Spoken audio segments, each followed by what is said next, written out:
Selamat siang. Kita bertemu lagi pada kegiatan tugas kami, yaitu micro teaching atau pembelajaran untuk training of trainer pada kegiatan CPIB atau cara pembuatan pakan ikan yang baik. Judul pembelajaran hari ini saya mengambil tentang pengelolaan induk yang baik dan berkelanjutan. Mungkin untuk tujuan pembelajaran dapat kita lihat sama-sama pada slide yang tertera. Ini 3 poin utama yang akan kita bahas dan dalami bersama-sama, di mana materi ajarnya yang nanti kita sama-sama melihat dan mengamati. Dan berikut adalah materi atau pembahasannya. Untuk kita ketahui bahwa ada 11 sektor ekonomi kelautan dan perikanan, 11 sektor ekonomi kelautan. Dari total potensi nilai ekonomi sebesar 1,33 triliun dolar Amerika Serikat atau 1,3 kali pendapatan bruto Indonesia saat ini atau 7 kali lipat APBN tahun 2017. Dari potensi besar ini, potensi lapangan kerja yang sebenarnya kalau dikelola dengan baik, dia mampu memfasilitasi pekerja sekitar 40 juta orang atau 35% dari total tenaga kerja yang tersedia atau yang masih produktif, yaitu 126 juta orang yang berusia di antara 15 sampai 64 tahun. Cuma dengan ini tingkat pemanfaatannya masih 25%. Jadi negara kita termasuk negara kepulauan terbesar di dunia dengan perairan yang terbesar, tapi pengelolaan kita yang belum maksimal, yaitu tingkat pemanfaatannya masih terlalu kecil, 25%. Makanya kebijakan pemerintahan Presiden Jokowi itu adalah dengan poros maritim dan tol laut. Dari 11 sektor ekonomi kelautan tadi, ada 5 sektor yang merupakan ruang lingkup kerja dari KKP. Yang pertama, perikanan tangkap. Perikanan tangkap ini mencakup seluruh kegiatan penangkapan, baik di perairan laut, payau maupun tawar. Pokoknya semua yang menyangkut perikanan tangkap. Yang berikutnya adalah perikanan budidaya. Kalau perikanan budidaya ini dia mencakup produksi budidaya ikan, non ikan atau alga atau rumput laut, dan kekerangan yang mencakup air laut, air tawar, dan juga air payau. Yang berikutnya industri pengolahan hasil perikanan, yang berikutnya industri teknologi kelautan, dan yang kelima adalah sumber daya wilayah pulau-pulau kecil. Dari kelima sektor ini, penerimaan pajak itu sekitar 2,5% dan 0,1%. Perhitungan itu berdasarkan pada produksi ikan dan biota perairan lain dalam bentuk bahan baku.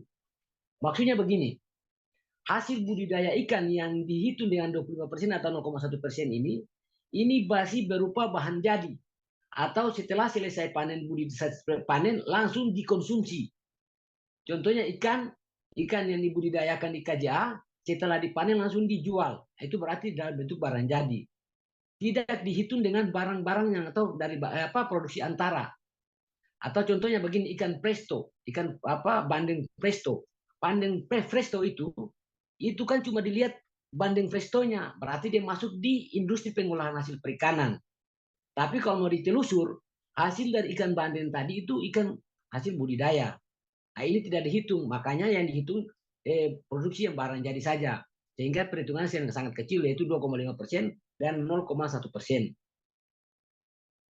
Total pendapatan bruto ini diperkirakan sekitar 6% jika dihitung dari termasuk barang antara tadi.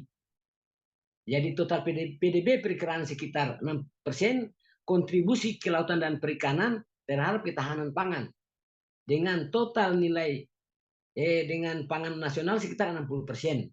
Itu jika yang produksi antara tadi dihitung termasuk dalam bidang hasil budidaya. Jadi dari kegiatan Presiden Jokowi tadi itu, program tadi itu, maka KKP menjamin mutu dan keamanan hasil perikanan. Kenapa penjaminan mutu ini ada? Karena dalam pasar global ada standar mutu pasar global, ada standar mutu. Standar mutu ini apabila kita mencapai standar ini, maka nilai penjualan atau nilai harga jual dari hasil produksi dapat dipasarkan di dengan harga jual sesuai standar mutu pasar global tadi. Nah, contohnya dari standar mutu pasar global tadi itu, dia pun standarnya contohnya grade ukurannya itu 5 cm dengan hasil mata sekian, dia punya hasilnya begini, dagingnya kondisinya begini, dengan teksturnya begini. Apabila kita mampu untuk mencapai standar tadi, berarti kita bisa menembus ke pasar ini. Kalau menembus ke pasar global, otomatis nilai jualnya semakin tinggi. Nah, untuk mencapai standar ini, maka KKP melakukan monitoring kesehatan budidaya. Monitoring ini dilakukan dari proses persiapan lahan hingga proses panen. Jadi standar-standar lahan yang baik untuk budidaya itu, nah itu wajib untuk mendapat sertifikatnya atau proses perizinannya yang diakui bahwa standar proses budidayanya itu sesuai, dia punya lingkungannya itu sesuai, atau tempat budidayanya sesuai. Nah, selain dari monitoring tadi itu, KKP lakukan penyebaran edaran atau larangan.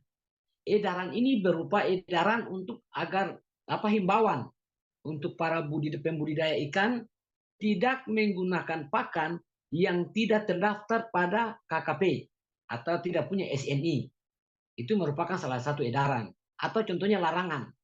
Larangan ini contohnya dari KKP melarang untuk agar pembudidaya tidak boleh menggunakan benur atau indukan dari negara-negara yang terjangkit virus.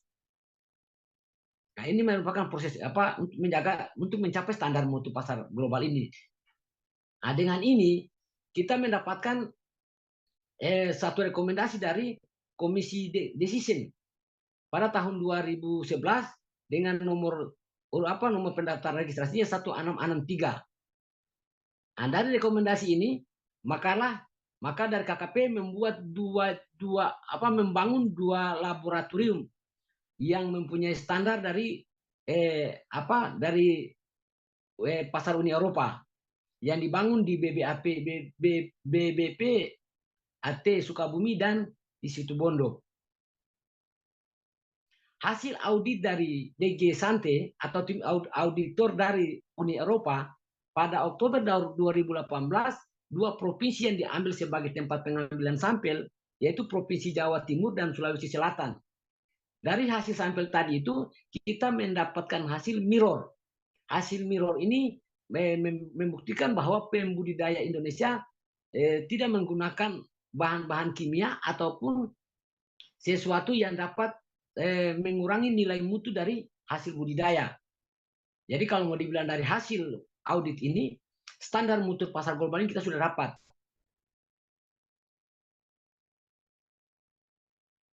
Dari hasil audit ini ada tiga rekomendasi atau tiga faktor yang wajib untuk dipenuhi oleh KKP. Yang pertama itu ruang lingkup perencanaan monitoring residu nasional. Jadi kalau seumpamanya ada mau kegiatan budidaya, lalu mereka melakukan permohonan perizinan, dia punya kegiatan monitoring itu secara menyeluruh dari awal, dari persiapan penempatan tempat budidaya hingga sampai proses panen. Yaitu yang kedua itu adalah penerapan ISO 17025. Yang ketiga, tindak lanjut dan investigasi. Maksudnya apabila ada masukan atau ada temuan atau ada pelaporan dari pembudidaya, KKP wajib melakukan tindak lanjut dari laporan tadi atau temuan tadi dan melakukan investigasi. Dan ruang lingkupnya diperluas. Kalau seumpamanya dari hasil budidayanya ditemukan ada residu atau ada kontaminasi, Maka tim investigasi tadi dari KKP tadi itu melakukan investigasi secara menyeluruh dari bagian mana yang berpeluang untuk dapat residu ini dia masuk ke hasil budidaya. Bukan berarti bahwa cuma hasil panennya saja. Mungkin dari panen tadi itu ada perlakuannya yang salah, ada penggunaan alat bahan-bahan untuk penanganan pasca panennya yang salah. Itu bisa jadi, tapi harus secara menyeluruh. Sehingga dari proses-proses budidaya tadi itu, dari KKP dapat tahu mengetahui bahwa di proses bagian mana yang beresiko sehingga masuknya bahan-bahan terlarang tadi dalam produk hasil budidaya. Nah, ini kalau supaya kita punya hasil budidaya tadi itu bisa menembus dari pasar global nasional mutu pasar global tadi. Nah, jadi untuk menindaklanjuti atau mencapai tujuan pasar global tadi, KKP untuk menjamin mutu keamanan hasil produksi perikanan, KKP mengambil langkah-langkah strategis. Yang pertama, penetapan standarisasi perikanan budidaya atau SNI. Untuk menetapkan standar ini, KKP telah menggandeng Badan Standarisasi Nasional atau BSN yang saat ini jumlah dokumen SNI terkait perikanan budidaya di seluruh Indonesia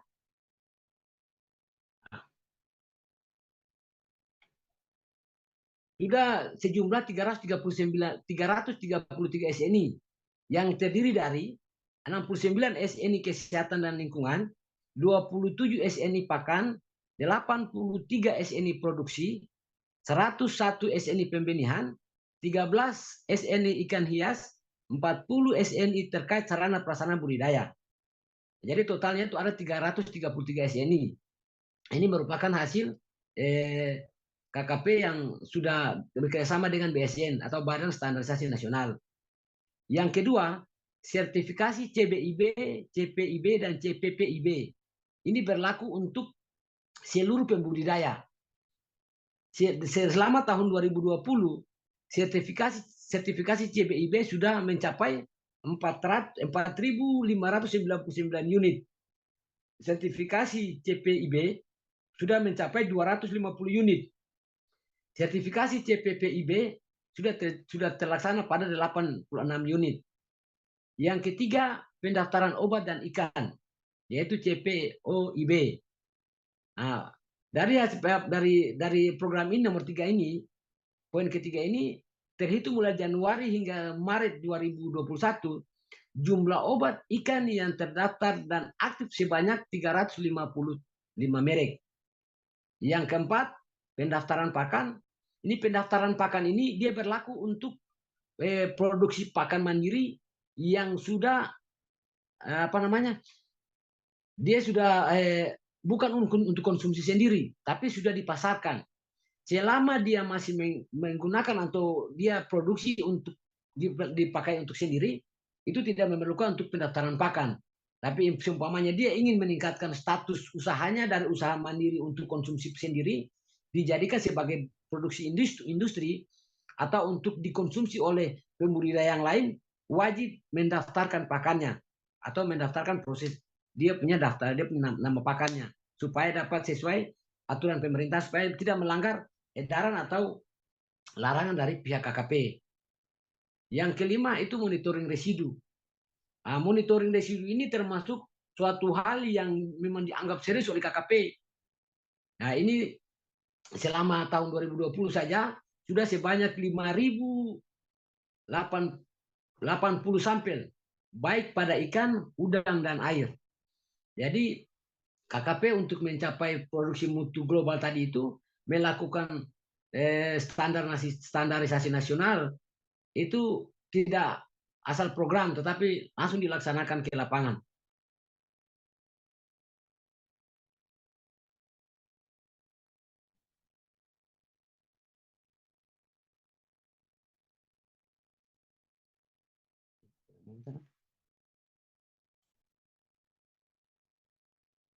Jadi pentingnya penerapan CBIB dalam usaha budidaya. Yang pertama itu CBIB bertujuan untuk menjamin bahwa unit usaha pembudidaya ikan telah menerapkan prinsip-prinsip cara pembesaran ikan yang baik. CBIB memberikan jaminan mutu dan keamanan pangan dari pembudidayaan dengan memperhatikan sanitasi, benih, pakan, obat ikan, dan bahan kimia, serta bahan biologis dari mulai produksi pembenihan, pembesaran, dan pembuatan pakan. Ini mencakup seluruh untuk kegiatan semua CBIB. Yang kedua, ada 12 item budidaya ikan ramah lingkungan dan berkelanjutan. Di antaranya pemilihan lokasi, desain konstruksi. Jadi lokasi yang dipilih sebagai tempat untuk lakukan pembudidayaan itu minimal dapat rekomendasi dulu. Lalu berikutnya desain konstruksi. Dari desain konstruksi, kalau kita bandingkan dari desain ini kan, kalau masih taraf pembudidayaan dengan sistem tradisional, ini dia punya untuk dia punya desain konstruksi ini kan masih sangat berisiko untuk lingkungan sekitar. Nah, dengan adanya desain konstruksi ini ada bagian-bagian yang mungkin perlu ditambahkan, contohnya seperti sarana palnya atau pengelolaan limbah.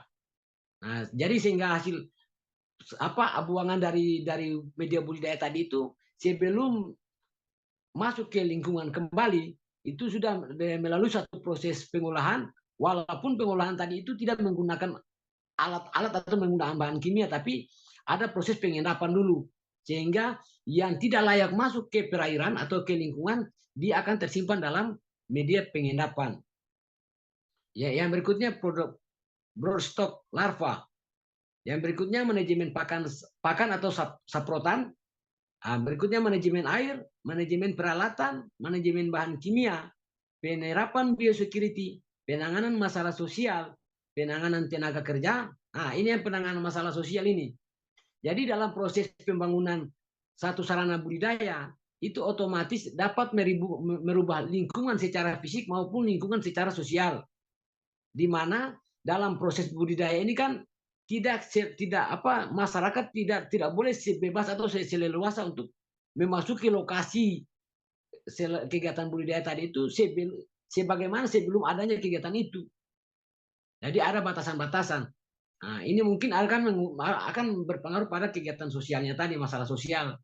Mungkin ada kecurigaan, ada kecemburuan, atau mungkin bisa terjadi konflik. Jadi proses perizinan, proses sosialisasi ke masyarakat, minimal sebelum ada proses pembangunan, masyarakat sudah tahu bahwa akan dibangun satu unit sarana budidaya di lokasi itu. Sehingga saat sudah dibangun, masyarakat sudah tahu, sehingga tidak terjadi masalah sosial.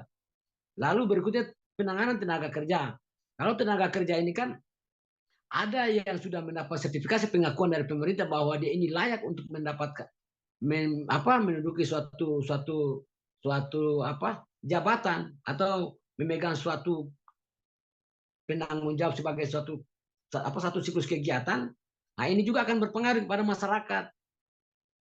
Jadi kalau macam kita punya persyaratan tadi, sudah punya sertifikat, nah ini kita jelaskan buat masyarakat bahwa persyaratan untuk kita jadi pembudidaya itu harus ada CBIB, ada CPPIB, ada CPIB. Nah, supaya masyarakat juga tersosialisasi secara sendirinya.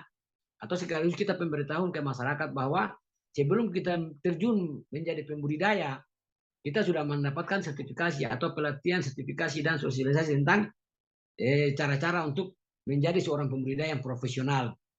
Karena masalah sertifikasi ini kan, kalau sertifikat ini pengakuan dari pemerintah ini kan diibaratkan kita punya motor. Kita punya motor darat yang harga yang kita beli contohnya 100 juta lah contohnya. Selama kita tidak punya SIM, berarti kita cuma bergerak dalam lokal saja. Kalau kita sudah punya SIM atau surat izin mengemudi, jangankan motor kita, kendaraan kita orang pun juga kita bisa bawa karena kita punya legalitas, punya perizinan. Yang berikutnya adalah manajemen data dan traceability serta pengelolaan limbah. Saya bilang tadi tentang pengelolaan limbah. Manajemen data ini sekarang prosesnya semua secara online.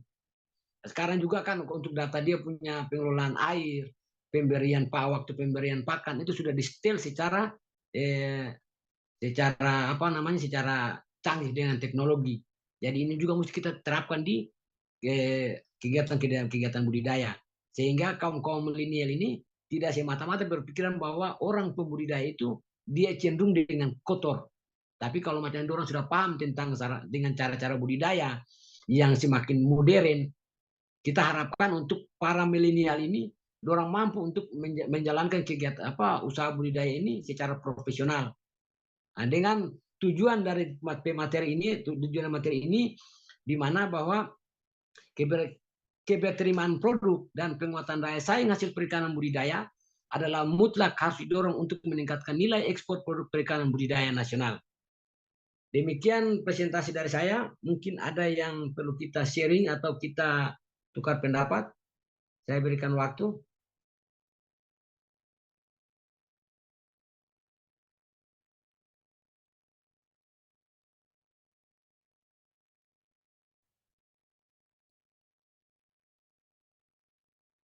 Terima kasih, Pak.